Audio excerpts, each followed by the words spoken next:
बिस्मिल्लाहिर्रहमानिर्रहीम। अस्सलाम वालेकुम। आप देख रहे हैं नेशनल पॉइंट और मैं हूं फरहान ज़फ़र। मेरे साथ बाजी साहिबा मौजूद हैं। रमज़ान का महीना है, बाबरकत महीना है। बाजी साहिबा जो हैं वो फलाह का दीगर काम तो कर ही रही हैं रमज़ान के अलावा भी, लेकिन इनकी ख़ास बात यही है, एक तो ख़ास तौर पे ये लेडीज़ हैं और लेडीज़ के लिए बड़ा मुश्किल होता है कि इस तरह के काम को मैनेज करना। सारा साल ये फलाह का काम जो है वो करती रहती हैं, लेकिन रमज़ान में स्पेशली इन्होंने घर से तैयार करदा अफ्तारी जो है वो लोगों तक पहुंचाई और मैंने भी वो अफ्तारी की। बड़ी ज़बरदस्त अफ्तारी थी। इनसे पूछते हैं और इनसे बात करते हैं मज़ीद। अस्सलाम वालेकुम। वालेकुम अस्सलाम। अच्छा, ये बताइए कि रमज़ान जैसा महीना, बाबरकत महीना, उसमें इंसान बरकतों को समेटता है, बहुत सारी नेकियां हासिल करता है, अल्लाह ताला की रज़ा हासिल करता है। तो इस महीने में माशाल्लाह आप जिस तरह आपका दीगर काम चल रहा है पूरा साल, आपने इस महीने में भी एहतमाम किया, लोगों को स्पेशली घर की अफ्तारी खिलाई। तो बताइएगा ये कैसे एक औरत के लिए मुमकिन है कि घर के इतने काम होते हैं दीगर अफ्तारी के, तो घर से तैयार करदा अफ्तारी इतने सारे लोगों तक पहुँचाना, ये कैसे आप में सोच आ जाती है? बिस्मिल्लाहिर्रहमानिर्रहीम। असल में मुश्किल तो वाकई होता है, हर बात मुश्किल होती, हर काम मुश्किल होता है, लेकिन आप जब करने का उस काम को अज़म करते हैं तो फिर अल्लाह ताला आपकी मदद करता है और फिर उसमें कोई मुश्किल नहीं रहती है। तो मुझे भी अल्लाह ताला की ज़ात है जो मुझे हिम्मत देती है। और मैं सहरी के बाद, नमाज के बाद जब थोड़ा रेस्ट करके उठती हूँ तो फिर मेरा यही मकसद होता है कि बस अब दस्तरखान पे जानी है अफ्तारी, तो फिर मैं उसी काम में लग जाती हूँ, बल्कि अपने फैमिली के सब मेंबर को मैं साथ लगाती हूँ और फिर हम मिलजुल के ये सारी अफ्तारी तैयार करते हैं। असल में ये जो अब आपके अंदर एक तब्दीली आती है, आपके दिल में, दिमाग में, आपकी रूह में जब एक तब्दीली आती है तो फिर आपको ये जो सारी दुनिया की रौनकें हैं ये बेमानी लगती हैं। फिर जो असल आपकी मंजिल है और वो जन्नत है, वो अल्लाह ताला की खुशनुदी है, तो फिर आपकी नज़र उस पे होती है।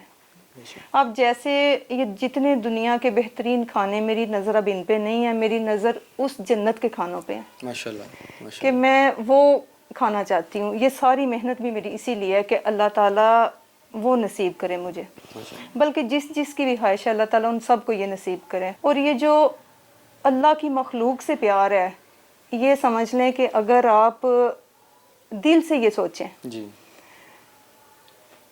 तो आप सच्ची में ऐसे इनसे प्यार करेंगे जैसे आप अपने रिश्तों से प्यार करते हैं। माशाल्लाह, माशाल्लाह। तो ये मेरा नहीं ख्याल कोई मुश्किल चीज़ है, बस एक समझने की बात है माशाल्लाह। और अल्लाह ताला सबको ये समझ अता करे। नफ्सा नफसी का दौर है, हर बंदा जो है अपनी अपनी दौड़ में लगा हुआ है, ज़िंदगी की दौड़ में लगा हुआ है। तो ये बताइएगा कि आप जिस तरह बता रही हैं कि अल्लाह ताला की रज़ा के लिए काम करना है, ये समझना बड़ा मुश्किल हो जाता है इंसानों के लिए। अब आप अल्लाह ताला की राह में खर्चते हैं, आपको अल्लाह ताला उससे डबल अता करता है। तो ये समझ और ये ईमान हमारे लोगों में बड़ा कमज़ोर होता जा रहा है। तो इसमें आप क्या ऐसी कोई बात बताएंगी हमें, हमारे नाजरीन को, लोग कैसे ये समझें ये चीज़? इसका जो बेहतरीन हल है ना, वो एक ही है कि आप कुरान पाक को समझें, माशाल्लाह। आप तर्जमे से पढ़ें, उसकी तफसीर देखें, फिर सारी चीज़ें आपको खुद से समझ आ जाएंगी। बेहतरीन इलाज है ये हमारा। आजकल जो ये हम बीमार हैं ना, जहनी बीमार हैं हम लोग, तो कुरान पाक को समझ के पढ़ना, ये बेहतरीन इसका हल है। आपने बड़ी अच्छी बात की है कि जहनी बीमार हैं। ये जो अल्लाह ताला की रज़ा के काम होते हैं, कुरान पाक पढ़ना, लोगों खिदमत खल का काम करना, इससे जो दिली तस्कीन हासिल होती है, उसका तो अल्लाह ताला ने नाम उसको आपको अता करना ही करना है।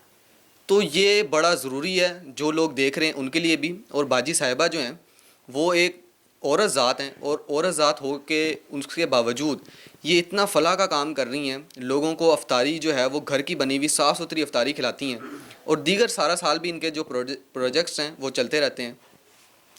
अच्छा बाजी साहबा, लोग आपको देख रहे हैं, बहुत सारी ख़वातीन भी आपको देख रही हैं। कुछ ख़वातीन ऐसे भी हैं जो करना चाहती हैं, कुछ मसले मसाइल ऐसे हो जाते हैं, घरेलू मामलात ऐसे हो जाते हैं। इवन चलें लोग भी आपको जो मर्द देख रहे हैं उनमें भी बहुत सारे वो आ जाते हैं बैरियर्स के, पैसे नहीं हैं, चलें कैसे करेंगे। इनिशली थोड़ा छोटा स्टार्ट करना चाह रहे हैं, तो क्या स्टेप लें, आप बताएं। कोई भी अच्छा काम करने के लिए पैसे ज़रूरी नहीं होते हैं कि आपके पास पैसे ही होने हैं तो आप कोई अच्छा काम कर सकते हैं। आप किसी के साथ नेकी की नीयत से उसे अच्छा मशवरा दें, उससे वो अगर दुखी है तो उसका आप दुख सुन लें, उसको पास बैठाएं, उसे हौसला दें। और جو بھی کچھ آپ کے پاس ہے اس میں سے بھی آپ اگر شیئر کریں، جی جب آپ شیئر کریں گے تو آپ دیکھیں کہ اسی کی برکت سے کتنا آپ کے پاس آ جائے گا کہ پھر آپ اپنی خواہش کے مطابق وہ آپ کریں گے لوگوں میں تقسیم۔ اچھا باجی صاحبہ یہ بتائیے گا کہ میرے نالج کے لیے بتائیے گا کہ نیکی دکھا کے بھی کی جا سکتی ہے؟ جی بالکل کی جا سکتی ہے۔ جی کہتے ہیں کہ یہ تو حکم ہے نا، حکم جی خداوندی ہے ہماری، اس یہ حدیث میں بھی ہے کہ اگر آپ دکھا کے بھی نیکی کریں تو خوب ہے وہ بھی، ماشاء اللہ اور اگر چھپا کے کیا جائے تو وہ تو پھر بہت ہی خوب ہے۔ ماشاء اللہ ماشاء اللہ۔ مطلب دکھا کے کرنے کا مقصد یہ ہوتا ہے کہ جو لوگ آپ کو دیکھ رہے ہیں موٹیویٹ وہ کرنا، موٹیویٹ ہو جائیں۔ موٹیویٹ کرنا۔ تو اس کا اصل مقصد ہی یہ تھا اس سوال کا کہ لوگ اس پہ بھی کریٹیسائز شروع کر دیتے ہیں، جی تو اس کا مقصد ہی یہی ہے کہ اگر نیکی اللہ تعالیٰ نے فرما دیا جب دکھا کے کی جا سکتی ہے تو اس میں تو انسان کی مداخلت ضرورت رہتی نہیں ہے، اس میں انسان کی مداخلت کی۔ تو آخر میں بتا دیجئے جو لوگ آپ کو پورے پاکستان سے، ایون پاکستان سے باہر بھی دیکھ رہے ہیں، ہمارے پہلا بھی انٹرویو آپ کو بہت پسند کیا تھا لوگوں نے، تو وہ چاہتے ہیں آپ کی زبان سے کچھ ایسا سننا جس سے ان کی زندگی میں تبدیلی آ جائے۔ پاکستان کے جو حکومتی اداروں کے جو لوگ ہوں گے، جو صاحب حیثیت ہوں گے، صاحب استطاعت ہوں گے، جن کے پاس کوئی اختیار ہوگا، ان کے اندر کوئی ایسی موٹیویشن آ جائے آپ کی کسی بات سے تو وہ آپ کہہ دیں۔ دیکھیے یہاں پہ بہت اچھے اچھے لوگ ہیں، ایسے نہیں ہیں کہ اچھے لوگ نہیں ہیں، جو میرے سے رابطے میں بھی ہیں، رابطہ کرتے بھی ہیں، اور ان کی باتیں سن کے مجھے بہت خوشی ہوتی ہے، ان کے اندر ایک تبدیلی آتی ہے اور وہ کام کرنا چاہتے ہیں۔ کئی ایسے لوگ ہیں جو میرے سے رابطہ کرتے ہیں، کہتے ہیں، میرے کام کو بھی اپریشیٹ کرتے ہیں، اور مجھے خوشی ہوتی ہے اس بات کی کہ وہ لوگ اس جذبے کے ساتھ میرے سے بات کرتے ہیں کہ ہم بھی ایسے کام کرنا چاہتے ہیں، میرے سے مشورے لیتے ہیں اور میں بالکل انہیں گائیڈ کرتی ہوں۔ باجی صاحبہ ہمارے ساتھ موجود تھیں، آپ کا بہت شکریہ، آپ نے ٹائم دیا دوبارہ ہمیں، اور تنقید برائے تنقید ہی ضروری نہیں ہوتی، آپ لوگ تنقید برائے اصلاح کی طرف جائیں۔ جس طرح انہوں نے بتایا کہ مجھے دیکھ کے کئی لوگوں نے جو ہے وہ دسترخوان شروع کیے، اور یہ انسان کے لیے کتنا حوصلہ افزا چیز ہوتی ہے، انسان کا دل جو ہے اس سے کتنا مطمئن ہوتا ہے۔ آپ سب بھی جتنا دیکھ رہے ہیں اپنے اپنے طور پہ جتنی کوشش کر سکتے ہیں آپ ضرور کریں اللہ تعالیٰ کی رضا کے لیے، یہ اللہ تعالیٰ کی رضا ہی اس سے حاصل ہو سکتی ہے، انسان کو دکھاوے سے کچھ نہیں ملتا۔ باجی صاحبہ جو ہیں وہ پچھلے کئی سالوں سے جو ہے وہ یہ کام کر رہی ہیں فلاح کا، تو ہماری ریکویسٹ پہ انہوں نے جو ہے اپنا یہ انٹرویو آج ہمیں ریکارڈ کروایا تھا۔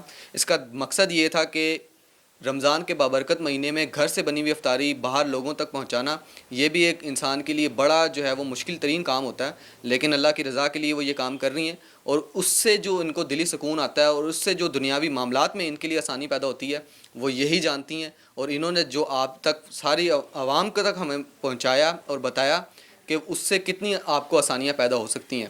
تو آج کا جو انٹرویو تھا وہ کرنے کا مقصد ہی یہ تھا کہ ایک عورت ذات ہیں ماشاءاللہ، اور اتنا نیک کام کر رہی ہیں، اتنی بہادر ہیں، اتنی باہمت ہیں کہ اللہ تعالیٰ کی رضا کے لیے انہوں نے بہت سارے کام وقف کر دیے، اپنی زندگی کا کئی حصہ وقف کر دیا۔ تو اللہ تعالیٰ کی رضا جو ہے وہ ہم سب کو حاصل کرنی ہے انشاءاللہ، اور اس کا جو ہمیں اجر ہے وہ ہمیں آخرت میں ہی ملے گا۔ تو آپ کو آج کا پروگرام کیسا لگا ہے ہمیں ضرور بتائیے گا۔ اپنے میزبان فرحان ظفر کو اجازت دیجیے، اللہ حافظ و ناصر۔